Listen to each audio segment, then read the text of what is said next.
emphasized from the field I'm working in. I work with marginal groups and movements, and I look at violence in India. Not the happiest news to bring to a BRICS conference. And through this context, I'm going to look at what do these groups say that can be beneficial to BRICS. Because I think what they do is to offer a different kind of imagination for democracy. What these groups are arguing is that the standard imagination of democracy around electoralism, human rights, the idea of the nation state is not only boring, it's futile. It doesn't guarantee the survival of marginal groups. And if you want to guarantee the survival of marginal groups, you don't begin with liberty and equality, you begin with diversity. As one of my friends put it brilliantly, India is a nation with 50,000 varieties of rice, which means 50,000 varieties of cleaning, cooking, and living. How do you sustain 50,000 varieties of rice? That's the pursuit of the democratic. And for doing that, I'm going to just take one slice of analysis, the relation between knowledge and democracy. And look at what these science movements did. These science movements were very skeptical about the developmental model. I mean, they had gone to sleep on BRICS. Because we faced ironies in India. One of my colleagues put it brilliantly when he said, India began with the dreams of development, the dams and laboratories and the temples of modern India. What he didn't add was that dams in India have created more refugees than all the wars we have fought. We have 40 to 60 million refugees from development projects. And we are a pretty warlike nation. And I think what I'm trying to emphasize here is that the democratic imagination of India is a critical one. But the marginal one gives you a different kind of storytelling, which is as important as the narrative of the nation state. And in this context, let me just give a few ideas of what I'm trying to say. It is not as if these marginal groups did not know about liberty, equality, and fraternity. They once described it in terms of three triangles. He said, if the enlightened world, the French Revolution talked about liberty, equality, and fraternity, the Industrial Revolution talked about growth, productivity, and rationality. The clash between the two produces the new notions of democracy as sustainability, plurality, and justice. The search for justice, especially by relating knowledge and democracy, is what I'm going to talk about. I'm going to take very few simple examples based on my own experience as an ethnographer of marginal movements. I love gossip. This is the gossip of political movements. If it lacked sociology or theory, I apologize in advance for that benign comment. One of the most fascinating things these people did was, they said, I'll just begin with 4 simple examples and end my story.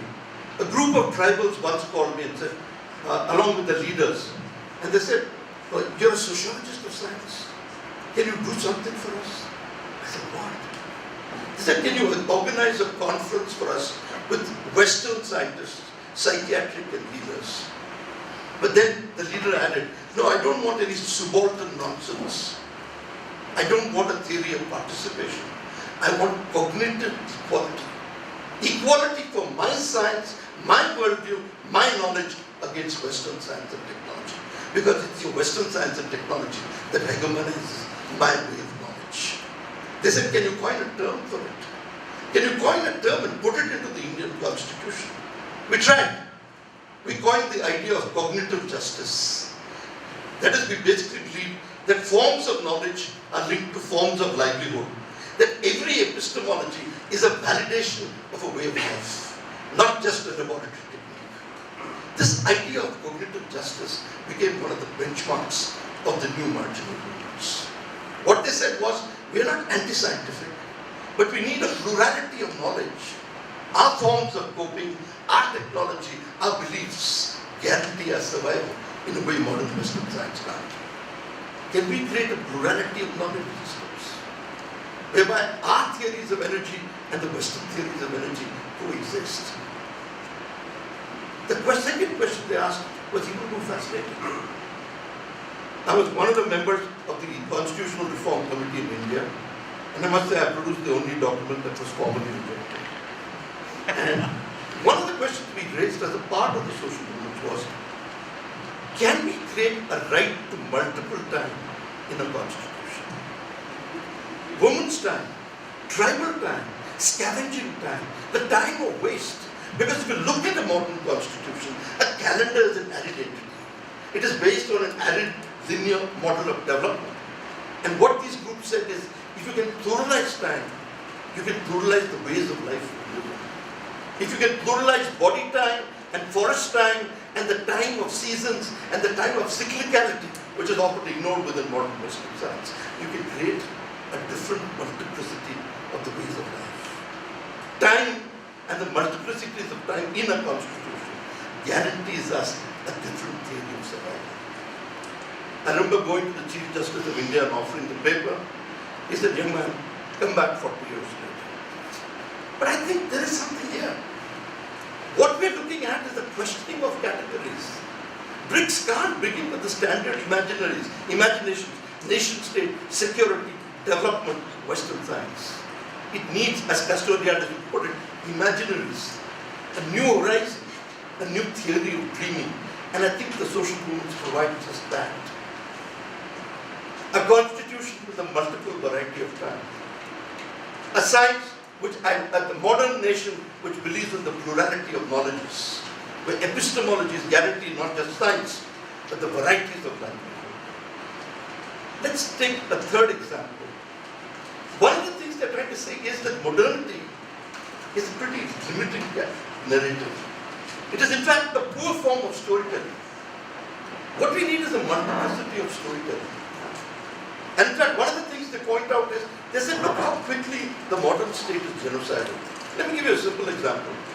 In India, when we practice linguistic policy, we define every language as any form of life that has a written script. In 5 minutes, we eliminated over 1,500 oral languages. We destroyed 1,500 ways of life. And so one of the things we're now arguing for is a multiplicity of new ideas of commons, where the oral, the textual, and the digital can coexist and survive together. What we're really arguing for is that democracy in India must be a guarantee against the dismissal of defeated knowledges and defeated ways of life. This does not make me traditionalist, regressive. What I'm really trying to do is to show that the Constitution of India must fight against a certain kind of obsolescence, a certain kind of violence which doesn't give speech to the marginal and doesn't allow the ways of life to be represented as science. I hope BRICS has a hearing aid, because most nation states never listen to marginal groups. But if you can't capture this imagination, if you can't capture this battle of categories, then what we call the new democratization of democracy is not possible. Democracy is not electoral systems. Democracy is not about human rights alone. Democracy is about the guarantee of diversity, of ways of life which would be otherwise erased. As one of my friends put it, the last Victorian, the last Marxist, and the last tribal should be available in BRICS. But that diversity, that guarantee, is a guarantee of different ways of life. So then, within the short time I had, everyone seems to believe that you must propose some research projects. What would a brew of mind which stems from marginal ideas come? One of the things that fascinates me today is violence and ego. India is a country where violence is rampant. Forget the Gandhian process. What I want to look at is the globalization of India. And one of the things that really fascinates me is the different styles of crime practiced by each BRICS country. You know, there's a wonderful Bollywood movie where an Indian diasporic confesses. He says, the Puerto Ricans have the criminal groups, the Chinese have the Tongs, the Japanese have the Yakuza, but we don't have a criminal group. Crime and criminality are ways of expression. And of late, what is really interesting is the globalization. And the link between crime, terror, and violence as they threaten democracy. You know, you can draw huge maps of terror, sexual trafficking, all across India.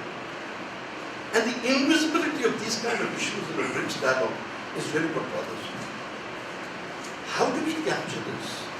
When you say sexual trafficking in India has reached a question of a proportion of 3 million people. What are you talking about? When you're talking about the fact that secession, according to Indian security statistics, at one time there were at least 20 million people seceding from India at one time or the other. But that's the beauty of Indian democracy.